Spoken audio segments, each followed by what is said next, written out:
Right now, all you have to do to make the world go dark is reach out your hand and flick a small plastic switch. In a fraction of a second, the glowing bulbs fade, and your room is swallowed by shadows. You pull your warm blankets up to your chin, completely safe and comfortable in the modern night. But as your eyes slowly adjust to the darkness, you might wonder about a time when the night was an entirely different, far more powerful thing. It makes you think about how our ancestors survived the long, freezing winters, and how people lit their homes before electricity ever existed. Before the humming power lines and the bright, glowing street lamps outside your window, the night was absolute. It was a heavy, suffocating blanket that fell over the world the very moment the sun dipped below the horizon. Think about a darkness so complete, so completely devoid of light, that you cannot even see your own hand resting on your chest. For early human beings, the setting sun was a strict boundary. It meant the end of all travel, the end of all work, and the beginning of a quiet, vulnerable waiting. The only thing that stood between humanity and the terrifying dark was a single, fragile element. Fire. Imagine being surrounded by an ancient, endless forest. The trees are impossibly tall, their heavy branches groaning softly in the cold night wind. In the center of a small clearing, a group of early humans sits quietly around a burning hearth. The fire is not just a tool. It is the absolute center of their universe. It provides deep, radiating warmth against the biting cold. It cooks their food. And most importantly, it pushes back the shadows. The soft, orange light dances slowly on their tired faces, bringing a sense of calm and safety to the wilderness. But fire in a stone hearth cannot move. When a person needed to leave the safety of the fire to check the perimeter of their camp or walk into the dark, echoing depths of a cave, they needed to carry that light with them. This deep necessity led to the very first, incredibly primitive form of mobile lighting. The torch.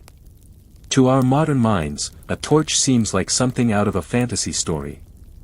But the reality of creating one was a slow, deliberate, and deeply practical task. Our ancestors would walk through the quiet forest, searching for branches of resinous wood, like pine or cedar. They learned, over hundreds and hundreds of years, that the sticky, golden sap bleeding slowly from the bark of a pine tree was highly flammable. They would gather bundles of dry reeds or river grass, tie them tightly around the end of a thick stick using green vines, and soak the entire bundle in the sticky pine pitch or melted animal fat. When thrust into the central fire, the pitch would instantly catch. Imagine the sudden, loud swoosh of a handmade torch bursting into a bright, ragged orange flame. It burned with a thick, heavy black smoke and made a constant, comforting hissing sound as the tree sap boiled in the heat. It was messy. It dripped hot, burning pitch onto the ground. And it burned out relatively quickly. But holding that heavy, flaming stick allowed a human being to walk bravely into the pitch-black night, carrying a small, fragile piece of the sun right in their hands. As thousands of years slowly drifted by, moving at a glacial, unhurried pace, human beings began to seek a light that was smaller, calmer, and much easier to control inside a confined space. They no longer wanted just the roaring, smoky blaze of a torch. They wanted a steady, quiet little glow to keep them company in the deep dark. This quiet desire led to the invention of the very first, primitive oil lamps. We know exactly what these looked like, because archaeologists have found them resting silently deep inside the painted caves of Lascaux in France, entirely undisturbed for tens of thousands of years. These early lamps were completely organic, made only from what the earth quietly offered. Imagine walking along the rocky bank of a slow-moving river. You reach down and pick up a heavy piece of limestone or soapstone that has a natural, shallow depression carved into it by centuries of rushing water. Early humans took these perfectly shaped stones back to their camps. After a successful hunt, they did not waste a single part of the animal. They took the thick, white animal fat, known as tallow, and heated it slowly over the fire until it melted into a clear, heavy oil. They poured this warm liquid fat directly into the hollow depression of the stone. But oil alone will not burn. They needed a wick. To find one, they simply looked down at the damp, quiet forest floor. They gathered small pinches of soft, green moss or dried lichen. They twisted the moss tightly between their rough fingers and rested it gently on the edge of the stone, letting the bottom soak deeply into the pool of liquid fat. When they touched a glowing red ember to the tip of the moss, it would slowly, tentatively catch fire. Imagine sitting in a freezing, damp cave, thousands of years ago. The only light in the massive, echoing darkness is coming from a small, hollow stone resting quietly on a rock ledge beside you. The flame is incredibly small. It is barely larger than a firefly. It flickers and dances nervously with every single breath you take, casting long, wildly jumping shadows against the painted cave walls. The burning animal fat smells thick, heavy, and undeniably earthy. It is a greasy, smoky scent that completely fills the enclosed space. The flame was weak, and it required constant, quiet attention. Someone had to stay awake, sitting quietly in the dim light. They had to carefully push the moss wick forward with a small stick as it burned down, and occasionally drop small, cold pieces of solid fat into the stone bowl to keep the liquid pool full. It was a monotonous, quiet, endlessly boring job. But it was a job that kept the monsters of the dark completely at bay. As the centuries turned into millennia, the tiny, flickering stone oil lamps of the deep caves began to give way to something far more sophisticated and permanently established. We drift forward out of the quiet forests and the rocky caves into the sweeping, golden light of ancient civilizations. The world was changing. Human beings had stopped their constant wandering. We started building villages, towns, and eventually, the grand, sprawling cities of Egypt and Rome. In these bustling, sun-baked cities built of mud brick and bright white marble, the concept of lighting the home at night became deeply organized. As you lie there, feeling your heartbeat slowing down to a calm, steady rhythm, picture walking through the narrow, dusty streets of an ancient city as the sun slowly begins to set. The air is still warm from the heavy heat of the day. The bright blue sky fades into a soft, hazy twilight, and the city begins to smell powerfully of roasting meat, baking bread, and something very specific. The rich, heavy, and distinct scent of warm olive oil. For thousands of years across the entire Mediterranean and the Middle East, the olive tree was an absolute center of human survival. The small, hard, green fruits were carefully harvested by hand from the gnarled, twisting branches. They were placed in heavy, stone presses. The sound of massive stones grinding slowly against one another filled the hot air as the olives were crushed until a thick, golden, bitter-tasting liquid poured down the sides of the press. This was olive oil. It was food, it was medicine, and it was light. The people of ancient Greece and Rome had entirely discarded the primitive, hollowed-out rocks of their ancestors. They had developed a beautiful, highly practical craft called pottery. The earliest ceramic oil lamps were incredibly simple, small, pinched bowls made of common red clay. Imagine a potter sitting quietly at a wooden wheel, their hands wet and slippery with soft mud. With a quick, practiced motion, they shape a small bowl and simply pinch one side of the rim tightly between their thumb and forefinger, creating a tiny, delicate spout. This pinched spout was the genius of the design. It was where the wick would rest. They poured the heavy, golden olive oil directly into the bowl. Then, they twisted pieces of dried papyrus reed or raw flax into a tight string and carefully laid it in the spout, allowing the end to soak deeply into the oil. When they touched a small, burning stick to the wick, the oil would catch fire with a quiet, very reliable, and surprisingly clean burning flame. As you sink deeper into the absolute comfort of your modern mattress, imagine being surrounded by hundreds of these tiny, flickering lights in a Roman home. The clay lamps were everywhere. They were small enough to fit perfectly in the palm of your hand.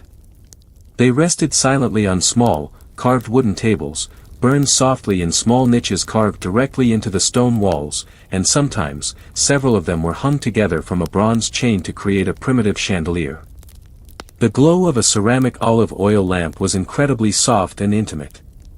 It cast a very weak, yellowish light that barely pushed back the shadows of a large room. It created a completely different sense of space than our blinding modern bulbs. The edges of the room simply fell away into deep, dark corners. You could only see what was immediately around the small circle of light. It made everything feel incredibly close, incredibly quiet, and profoundly peaceful. Because olive oil was relatively expensive and precious, even the wealthy Romans went to bed quite early. The rhythm of life was completely tied to the sun. There was absolutely no reason to stay awake, burning up your valuable resources. The entire city of Rome, a massive, bustling center of power with over 1 million people living shoulder to shoulder, essentially plunged into almost total darkness every single night. Imagine looking out over the 7 hills of Rome at midnight.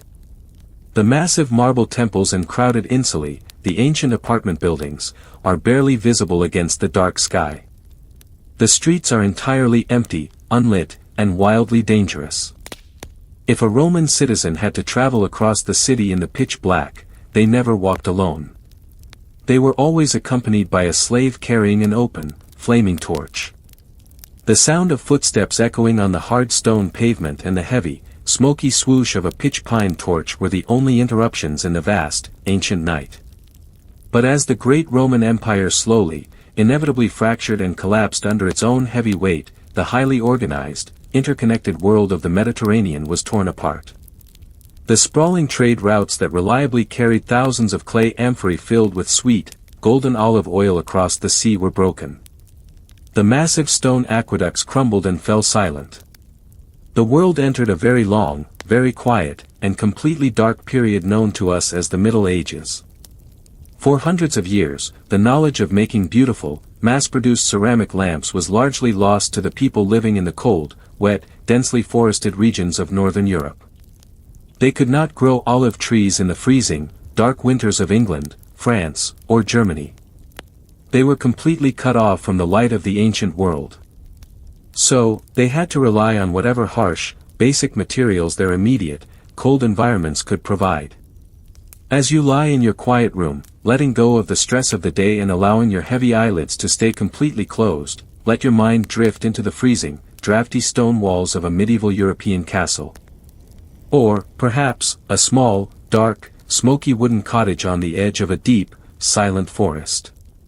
How did the people of the Dark Ages light their world when the olive oil stopped flowing, and the ancient clay lamps were nothing but broken dust buried beneath the earth? As the centuries turned into millennia, the tiny, flickering stone oil lamps of the deep caves began to give way to something far more sophisticated and permanently established. We drift forward out of the quiet forests and the rocky caves into the sweeping, golden light of ancient civilizations. The world was changing. Human beings had stopped their constant wandering. We started building villages, towns, and eventually, the grand, sprawling cities of Egypt and Rome. In these bustling, sun-baked cities built of mud brick and bright white marble, the concept of lighting the home at night became deeply organized. As you lie there, feeling your heartbeat slowing down to a calm, steady rhythm, picture walking through the narrow, dusty streets of an ancient city as the sun slowly begins to set. The air is still warm from the heavy heat of the day. The bright blue sky fades into a soft, hazy twilight, and the city begins to smell powerfully of roasting meat, baking bread, and something very specific. The rich, heavy, and distinct scent of warm olive oil. For thousands of years across the entire Mediterranean and the Middle East, the olive tree was an absolute center of human survival. The small, hard, green fruits were carefully harvested by hand from the gnarled, twisting branches. They were placed in heavy, stone presses. The sound of massive stones grinding slowly against one another filled the hot air as the olives were crushed until a thick, golden, bitter-tasting liquid poured down the sides of the press. This was olive oil. It was food, it was medicine, and it was light. The people of ancient Greece and Rome had entirely discarded the primitive, hollowed-out rocks of their ancestors. They had developed a beautiful, highly practical craft called pottery. The earliest ceramic oil lamps were incredibly simple, small, pinched bowls made of common red clay. Imagine a potter sitting quietly at a wooden wheel, their hands wet and slippery with soft mud. With a quick, practiced motion, they shape a small bowl and simply pinch one side of the rim tightly between their thumb and forefinger, creating a tiny, delicate spout. This pinched spout was the genius of the design. It was where the wick would rest. They poured the heavy, golden olive oil directly into the bowl. Then, they twisted pieces of dried papyrus reed or raw flax into a tight string and carefully laid it in the spout, allowing the end to soak deeply into the oil. When they touched a small, burning stick to the wick, the oil would catch fire with a quiet, very reliable, and surprisingly clean burning flame. As you sink deeper into the absolute comfort of your modern mattress, imagine being surrounded by hundreds of these tiny, flickering lights in a Roman home. The clay lamps were everywhere. They were small enough to fit perfectly in the palm of your hand. They rested silently on small, carved wooden tables, burned softly in small niches carved directly into the stone walls, and sometimes, several of them were hung together from a bronze chain to create a primitive chandelier. The glow of a ceramic olive oil lamp was incredibly soft and intimate. It cast a very weak, yellowish light that barely pushed back the shadows of a large room. It created a completely different sense of space than our blinding modern bulbs. The edges of the room simply fell away into deep, dark corners. You could only see what was immediately around the small circle of light. It made everything feel incredibly close, incredibly quiet, and profoundly peaceful. Because olive oil was relatively expensive and precious, even the wealthy Romans went to bed quite early. The rhythm of life was completely tied to the sun. There was absolutely no reason to stay awake, burning up your valuable resources. The entire city of Rome, a massive, bustling center of power with over 1 million people living shoulder to shoulder, essentially plunged into almost total darkness every single night. Imagine looking out over the 7 hills of Rome at midnight. The massive marble temples and crowded insulae, the ancient apartment buildings, are barely visible against the dark sky. The streets are entirely empty, unlit, and wildly dangerous. If a Roman citizen had to travel across the city in the pitch black, they never walked alone. They were always accompanied by a slave carrying an open, flaming torch. The sound of footsteps echoing on the hard stone pavement and the heavy, smoky swoosh of a pitch pine torch were the only interruptions in the vast, ancient night. But as the great Roman Empire slowly, inevitably fractured and collapsed under its own heavy weight, the highly organized, interconnected world of the Mediterranean was torn apart. The sprawling trade routes that reliably carried thousands of clay amphorae filled with sweet, golden olive oil across the sea were broken. The massive stone aqueducts crumbled and fell silent. The world entered a very long, very quiet, and completely dark period known to us as the Middle Ages. For hundreds of years, the knowledge of making beautiful, mass-produced ceramic lamps was largely lost to the people living in the cold, wet, densely forested regions of northern Europe. They could not grow olive trees in the freezing, dark winters of England, France, or Germany. They were completely cut off from the light of the ancient world. So, they had to rely on whatever harsh, basic materials their immediate, cold environments could provide.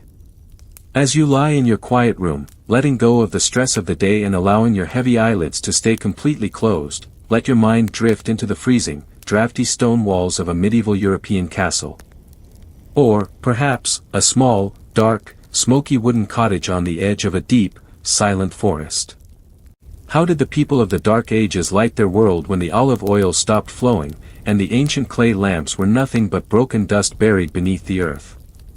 The stark, powerful contrast between the greasy, choking smoke of a common tallow candle and the incredibly sweet, warm light of pure beeswax is one of the most perfectly clear divides in the history of medieval society.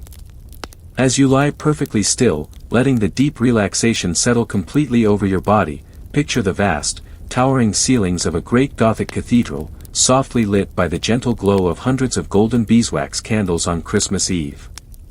The light dances slowly across the faces of the stone statues, pulling them gently out of the deep, echoing shadows. The air is completely silent, and the sweet smell of the wax completely dominates the freezing winter night. But for the absolutely ordinary person living outside those massive, expensive walls, the cost of even a single beeswax candle was completely unimaginably high. It was an impossible luxury. They would work their entire lives on a muddy farm and perhaps never own one. And even the terribly smelling, fast-burning tallow candles made of sheep fat were surprisingly expensive for the poorest members of society. In a world completely governed by the strict reality of mere survival, wasting valuable animal fat to burn for light rather than storing it to eat through the freezing, dead months of winter was an incredibly difficult choice to make. So, what did the absolutely poorest people do when the sun went down, and the cold darkness swept over their small, thatched-roof cottages? They could not afford to stay awake burning valuable fat, and they certainly could not afford golden wax from the monasteries. This brings us to a fascinating, entirely forgotten, and wonderfully monotonous detail of medieval history. A light source so incredibly humble, so absolutely basic, that it feels almost completely foreign to our modern, electrified minds. The rushlight.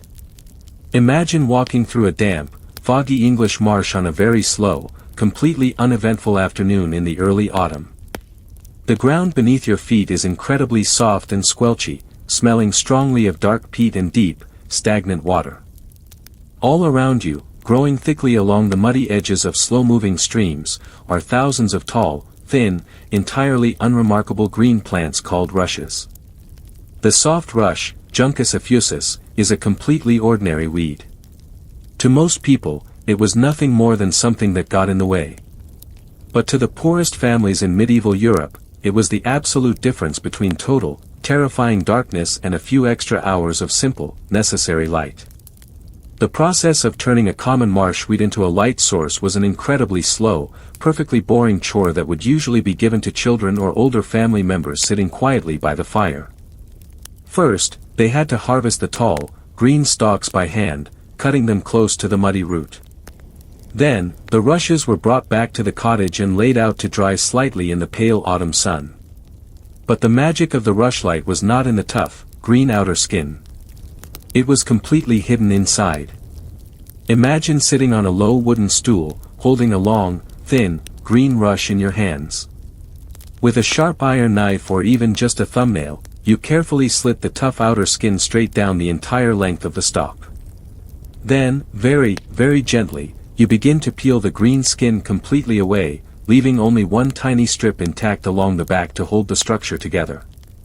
What is revealed inside the plant is an incredibly soft, incredibly white, spongy core called the pith. The pith of the rush is incredibly absorbent, and this was its single greatest quality. When the skin was peeled away, they had a long, thin, white string of completely natural, highly absorbent plant material. These peeled rushes were hung in small bundles from the low wooden rafters of the cottage to completely dry out. When the freezing winter finally arrived, and the days grew desperately short, the real work began. In the smoky kitchen, a small iron pan was placed very carefully over the warm ashes of the cooking fire. Into this pan went whatever terrible, rancid, absolutely awful scraps of fat or grease the family could scrape together. It could be mutton fat, old bacon grease, the drippings from a roasted pig, or even the foul-smelling oil squeezed from old, rotting fish in the coastal villages. When the fat was fully melted into a hot, terrible-smelling liquid pool, a child would take a handful of the dried, white rush piths. They would slowly draw the thin, fragile strings back and forth through the hot grease in the pan. The spongy core of the rush absorbed the fat almost instantly, soaking it up until the white pith turned a dull, heavy yellow. Once completely soaked, they were hung up to cool and harden in the freezing drafts of the cottage. The result was the rushlight. It was, in absolute, technical terms, the very poorest, most terrible candle imaginable. It was a long, thin, greasy stick of plant matter that snapped incredibly easily and smelled constantly of old meat or fish. But when the deep, suffocating dark of the winter night fell over the isolated farming villages, it was a lifeline. To burn a rushlight, however, you could not simply stand it up like a normal candle. It was far too thin and would instantly fall over. It required a very specific piece of ironmongery called a rushlight holder. Think about a simple, heavy iron clamp or a pair of rough iron pliers attached to a short wooden base. A family member would pinch the middle of the greasy rushlight into the iron jaws. They would light both ends of the stick simultaneously with a burning twig from the fire. The light was incredibly, heartbreakingly dim. It cast an extremely weak, very smoky, and rapidly flickering yellowish glow. The smell of burning, rancid fat immediately filled the small room, stinging the eyes and blackening the low ceiling. But the most maddening thing about the rushlight was how fast it burned. A standard length of soaked rush might only burn for 20 to 30 minutes before the two flames met in the middle and completely died out at the iron clamp. Imagine sitting by the hearth in a cold, dark medieval cottage, trying to spin wool or mend a torn shirt by the light of a burning weed.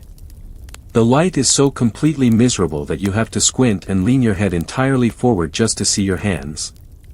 The flame is constantly moving, sputtering, and hissing as it consumes the old fish grease. And worst of all, the light requires constant, endless attention. The absolute, miserable reality of the medieval rushlight is a perfect example of just how far human beings were willing to go to push back the dark. The constant, repetitive motion of sitting beside a sputtering, awful-smelling weed, completely engaged in keeping it alive, is almost hypnotically boring. If a peasant family were lucky enough to own a long iron holder, they would pull the two sides of the rush outward to slow the flames. But even then, a member of the household was literally bound to the light. It was a chore known simply as mending the rush. As you lie still, safely wrapped in the warm, predictable comfort of your modern room, imagine the sheer exhaustion of working in freezing fields all day, only to come home and sit on a hard wooden stool, staring endlessly into the tiny, greasy flame. Every few minutes, a child or an elder would reach over and physically move the rush further through the heavy iron jaws of the holder to expose more of the unburnt, fat-soaked pith. If they stopped for even a moment, the light simply vanished, throwing the entire, crowded family immediately back into complete, silent darkness.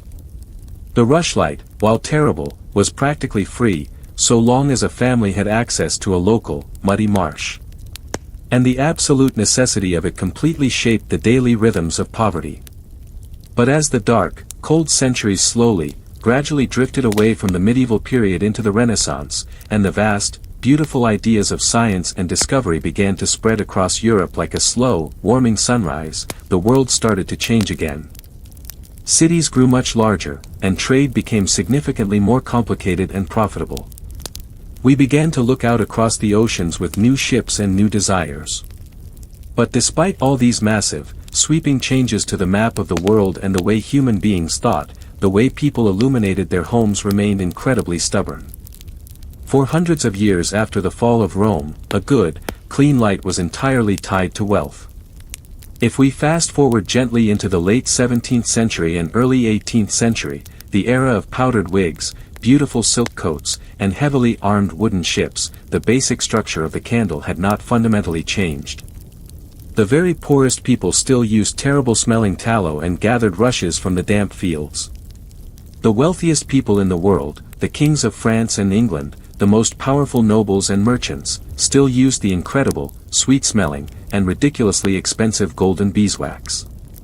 However, in the late 1700s, a completely horrifying and entirely new industry brought an entirely new source of light to the growing coastal cities of America and Europe.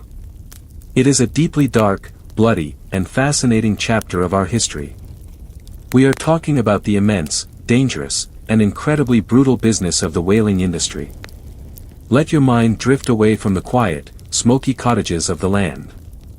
Feel the deep, heavy, cold water of the vast, open ocean. Imagine a massive, wooden whaling ship crashing heavily through the icy waves of the Atlantic, thousands of miles from any safe harbor. The year is 1750. The wind howls endlessly through the towering masts and heavy canvas sails. The men working on these ships are engaged in a bloody, completely terrifying hunt for the largest animals on Earth. When a massive whale was successfully hunted and brought alongside the wooden ship, the real, horrifying work began. The sailors would violently peel off the incredibly thick, heavy layer of fat surrounding the whale, called blubber. They chopped it into massive, bloody chunks with sharp spades and threw it into completely massive, roaring iron pots right on the wooden deck of the ship. They built huge, hot fires directly beneath the iron pots, known as try-works. The smell of boiling whale blubber across the open ocean was completely indescribable, a dense, nauseating mix of burning fat, hot oil, and the salty spray of the freezing sea. The thick, black smoke poured continuously into the gray sky. It was a brutal, incredibly difficult life for the sailors, completely surrounded by the stink of death. But the prize they extracted from these incredible animals would totally transform the way human beings saw the night. The most sought-after prize from the whale was an incredibly specific oil located not in the blubber, but deep inside the massive head of the sperm whale. It was called spermaceti. The whalers would cut a small hole into the enormous, heavy head of the dead whale and lower a sailor down inside the animal with a bucket to scoop out this incredible substance. When first harvested, spermaceti was entirely liquid and clear, but as it was hauled up into the freezing ocean air, it instantly crystallized into a completely brilliant, pure white wax. This beautiful, white wax from the head of the sperm whale was the absolute breakthrough in modern candle making. It completely revolutionized light. When the barrels of spermaceti finally returned to the growing, bustling port cities of New England, like Nantucket and New Bedford, they were processed and poured into perfect, pristine white candles. The light produced by a spermaceti candle was completely astonishing to the people of the 18th century. As you rest completely still in your bed, your breathing slow and even, imagine walking into a colonial dining room around sunset. Unlike the sputtering, awful-smelling tallow, a spermaceti candle burned with an incredibly bright, incredibly clean, almost intensely white flame. It was completely odorless. It did not melt rapidly down the sides, and it burned 3 times as brightly as any tallow candle. But most importantly, unlike the soft, golden beeswax of the kings, spermaceti candles did not droop or warp in the heavy heat of summer. They remained perfectly straight, burning completely silently. They were still expensive, a true sign of a wealthy, successful colonial household. But the light they offered was an incredible, massive leap forward for humanity.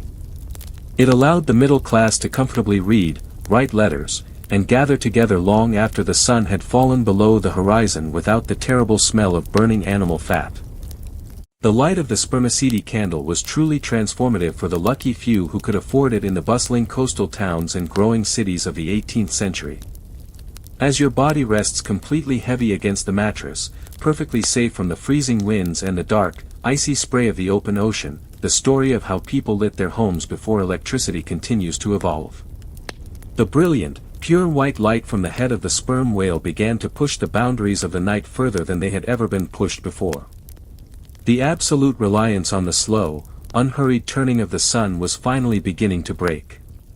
The very existence of these beautiful, clean-burning candles, standing completely still on the mahogany tables of wealthy merchants and the desks of scholars, changed the way society functioned.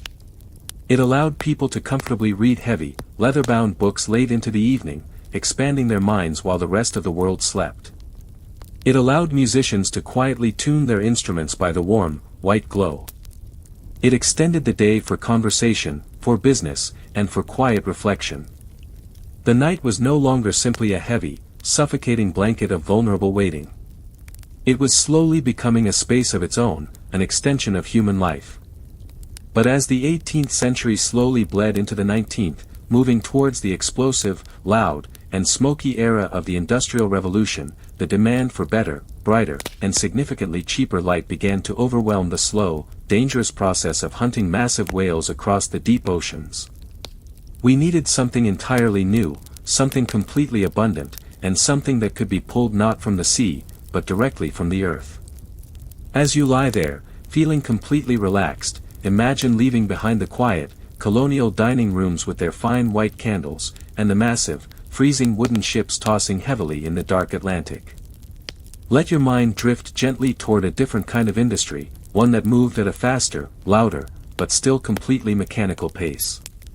In the late 1700s and early 1800s, the very first sparks of modern chemistry began to ignite in the minds of scientists working in small, cluttered laboratories across Europe.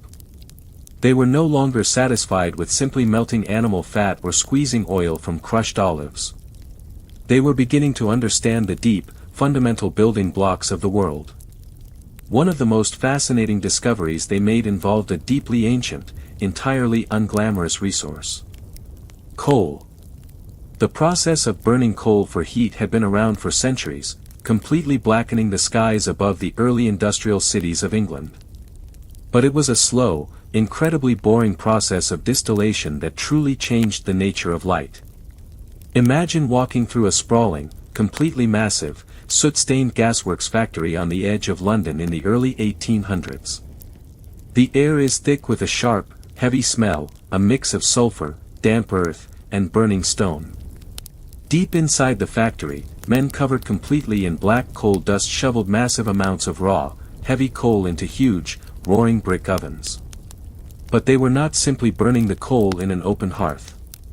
They were sealing the coal completely inside these iron retorts, starving it entirely of oxygen, and heating it to an incredibly high temperature.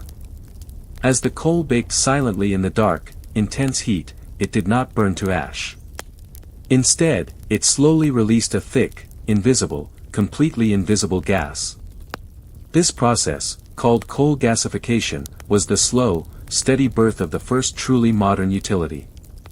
The invisible gas was drawn off through long, heavy iron pipes, bubbling quietly through tanks of cold water to wash away the worst impurities, until it was eventually pumped into massive, towering metal structures called gasometers. From these massive holding tanks, the invisible coal gas was pumped directly under the cobblestone streets of the city through an incredibly complex network of buried iron pipes. The invention of coal gas lighting was absolutely revolutionary, but its introduction to the home was a remarkably slow, cautious process.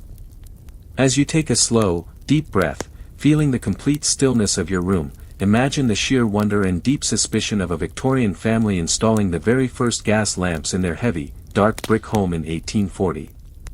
Before gas, their evenings were still defined by the soft, localized glow of individual candles or the weak, smoky light of small oil lamps sitting on wooden tables.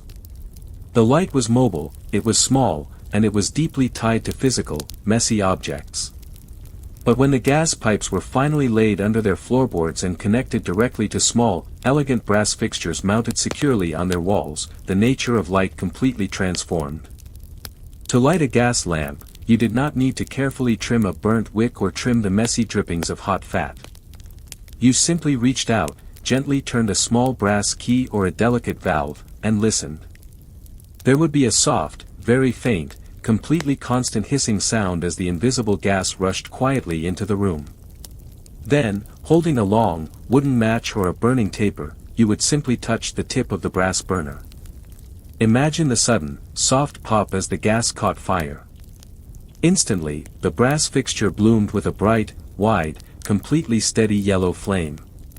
It was called a fishtail burner, because the small slit in the brass forced the gas to spread out into a wide, flat, gently flickering shape that looked exactly like the tail of a fish.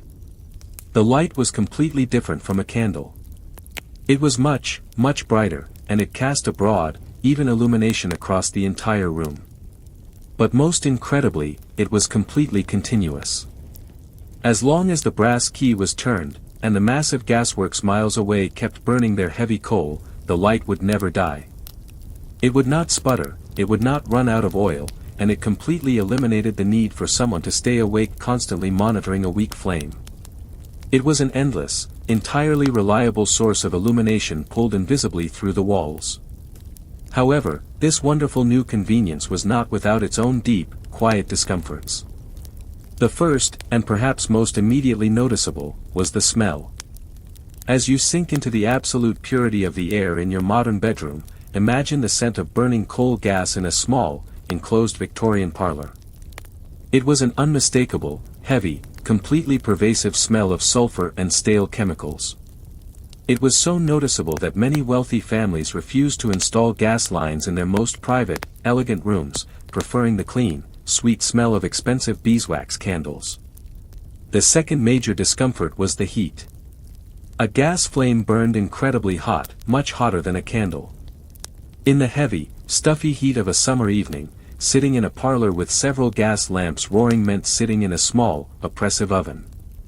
The heat of the gas flames also caused the air to feel completely dry, and it quietly consumed a massive amount of oxygen, leaving the room feeling heavy and entirely stale. But perhaps the most dramatic, entirely destructive consequence of early gas lighting was the soot. Although the gas was washed at the factory, it was still far from pure. As the bright yellow fishtail burners burned quietly for hours every night, they constantly released a fine, almost invisible layer of black soot and greasy water vapor into the air. Over weeks and months, this completely inescapable soot would slowly, silently settle on every single surface in the home. Imagine looking closely at the heavy, dark velvet curtains, the painted ceilings, and the expensive wallpapers of a Victorian home after a year of gas lighting. They were completely covered in a fine, dark, greasy film.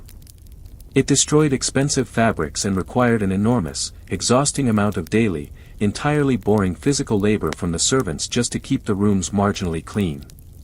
The brilliant, never-ending light had a dirty, heavy cost. The heavy, quiet cost of the incredibly bright gas lighting was a trade-off that millions of people living in the rapidly growing, dense cities of the 19th century were surprisingly willing to accept. As you drift closer to the edge of deep sleep, feeling completely heavy and deeply rested, imagine the slow, relentless advance of these hidden iron pipes beneath the cobblestone streets of London, New York, and Paris. The world was trading the gentle, weak, organic flicker of the oil lamp and the candle for the hot, steady, roaring power of coal gas. It was a massive, completely systemic change. It was a completely literal pushing back of the dark. But out in the vast, quiet countryside, in the endless farms of the American Midwest, the high plains, and the remote, snow-covered towns far beyond the reach of any heavy iron gas main, people were still living almost exactly as their ancestors had. They were still deeply reliant on the slow turning of the seasons, the harvesting of animal fat, and the incredibly boring, messy craft of candle making. The invention of gas lighting had not reached them at all. As you lie still, safely insulated in your modern room, imagine the quiet isolation of a farmhouse in 1860. There are no buzzing power lines, no streetlights glowing outside the window. The night is still an absolute, profound darkness. And yet, even in these isolated places, a completely new, wonderfully clean, and surprisingly affordable source of light was about to arrive. Not through underground pipes, but carried in small, heavy metal cans on the backs of horse-drawn wagons. We are moving away from the loud, sooty gasworks of the city. Let your mind drift gently toward a different kind of industry, one that was just beginning to stir in the deep, dark ground of Pennsylvania. We are talking about the very first, incredibly slow, entirely boring, but utterly world-changing discovery of kerosene. Before the massive, thumping oil derricks and the roaring refineries of the 20th century, the discovery of crude oil was a small, almost accidental process. People had known about oil seeping naturally to the surface of the earth for centuries, but they had mostly ignored it as a sticky, completely useless nuisance. But in the 1840s and 50s, a few brilliant, quiet chemists realized that if they carefully distilled this dark, heavy, rock oil, they could create a clear, remarkably clean-burning liquid fuel. They called it kerosene. The invention of the kerosene lamp completely revolutionized the lives of ordinary, rural people. Imagine standing in the dark kitchen of an old farmhouse. On the wooden table sits a beautiful, newly purchased glass lamp. It is an entirely different machine from the old, pinched clay bowls of the Romans or the smoky iron Betty lamps burning old fish oil. The base of the lamp is made of thick, clear, perhaps beautifully colored glass, perfectly holding the clean, bright liquid. But the true genius of the kerosene lamp, the quiet, boring piece of engineering that made it so incredibly powerful, was not just the clean fuel. It was the invention of a very specific, perfectly simple piece of machinery attached to the top of the glass bowl. The burner and the chimney. Imagine carefully unscrewing the brass collar of the lamp. You fill the glass base with cool, clear kerosene. Then, you thread a wide, flat wick made of very tightly woven cotton down through the brass burner, letting it soak deeply into the fuel. When you strike a match and touch it to the flat wick, it catches with a small, clean, bright flame. But then comes the magic. You take a tall, perfectly clear, slender tube of incredibly thin glass, called the chimney, and you place it carefully over the brass burner. The moment the glass chimney settles securely around the flame, everything changes. The chimney instantly creates a powerful, completely invisible draft. The heat of the burning wick forces the hot air to rush up the tall glass tube, sucking fresh, cold oxygen in from small holes at the bottom of the brass burner. This constant, powerful rush of oxygen hits the flat flame perfectly, forcing the kerosene to burn incredibly cleanly, incredibly hotly, and completely without the choking, heavy black smoke of a tallow candle. It was an astonishing, brilliant piece of simple physics. And it was completely safe to use indoors.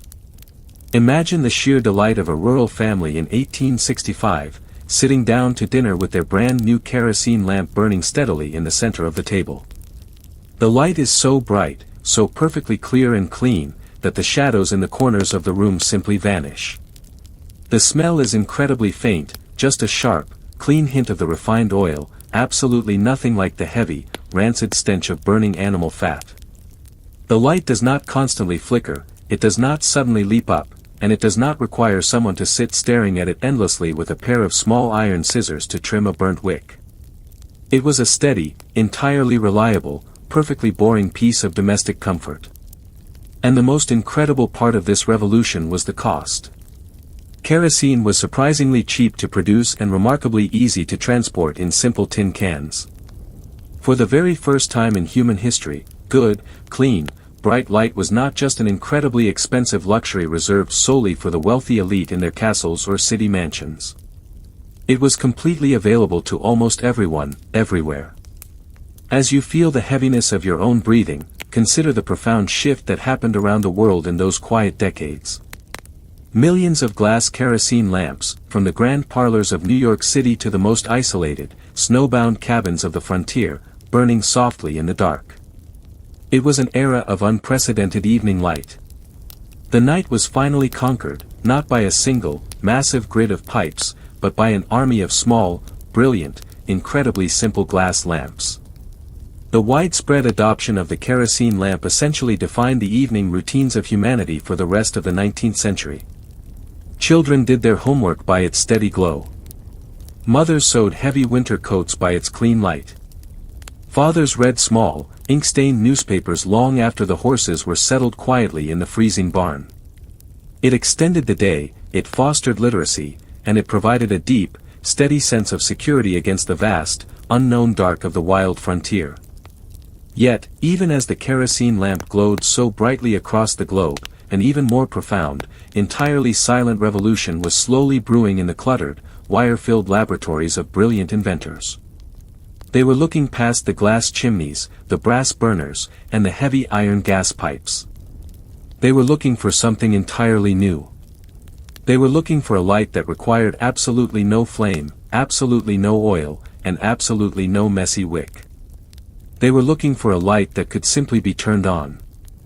The profound, entirely silent revolution that was brewing in those cluttered, wire-filled laboratories was the absolute beginning of the modern world as we know it. But as you lie deeply relaxed in the soft, perfect darkness of your room, let your mind drift back to the final, quiet years of the 19th century. Before the flick of a switch became entirely ordinary, there was an incredible, almost unbelievable period of transition.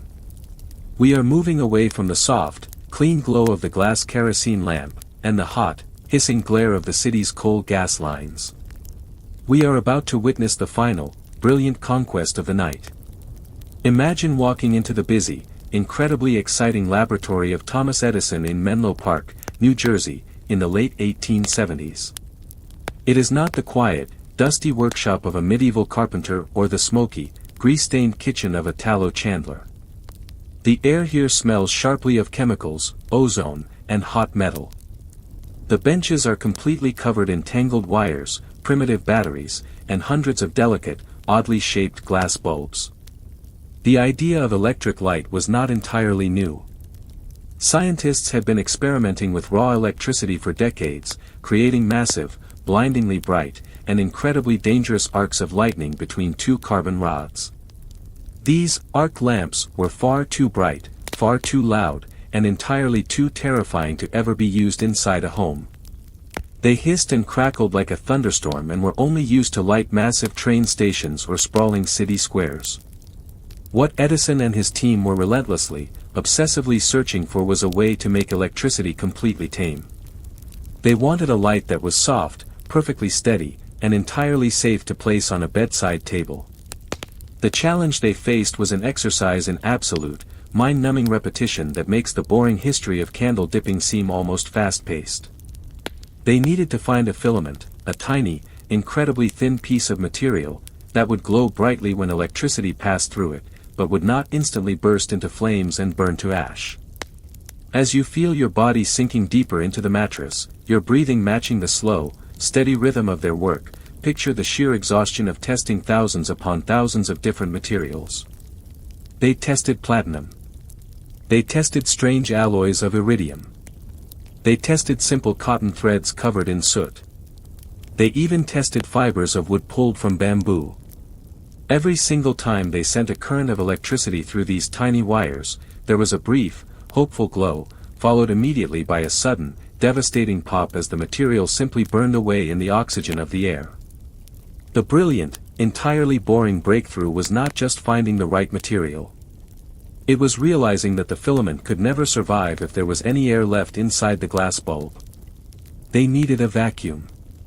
Imagine the painstaking, incredibly delicate process of creating the very first successful incandescent light bulb.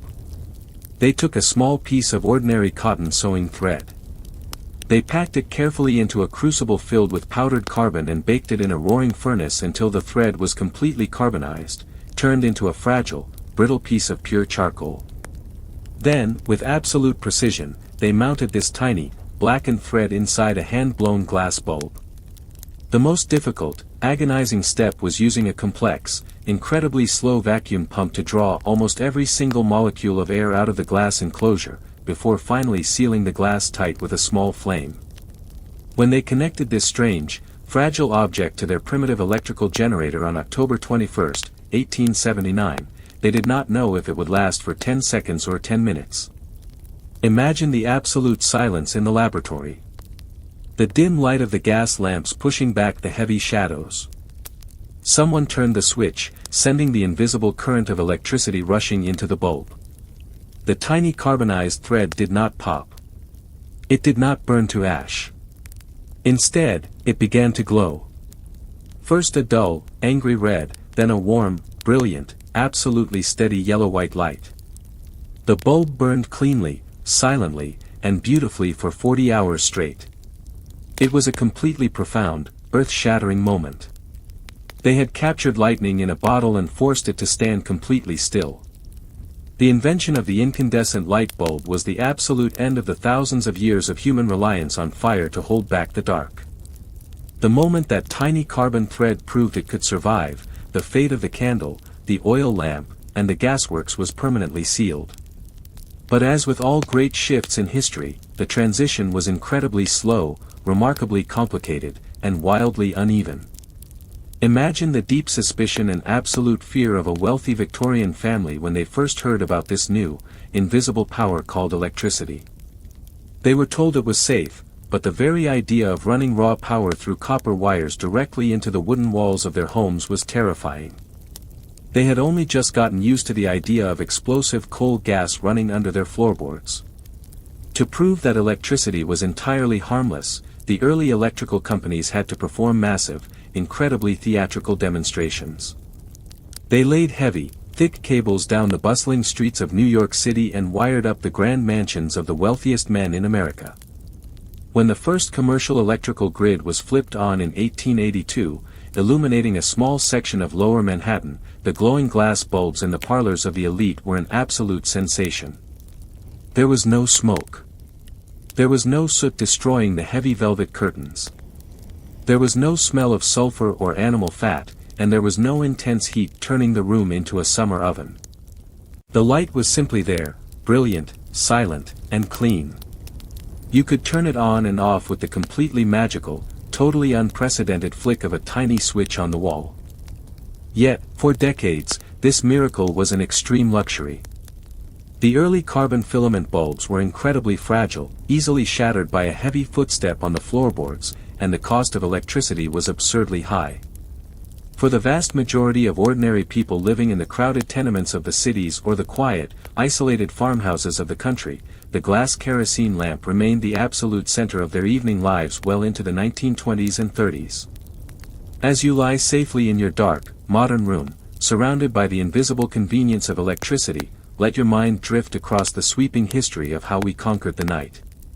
We have traveled from the smoking, dripping pine torches in the ancient forests to the small, pinched clay lamps of the Roman Empire.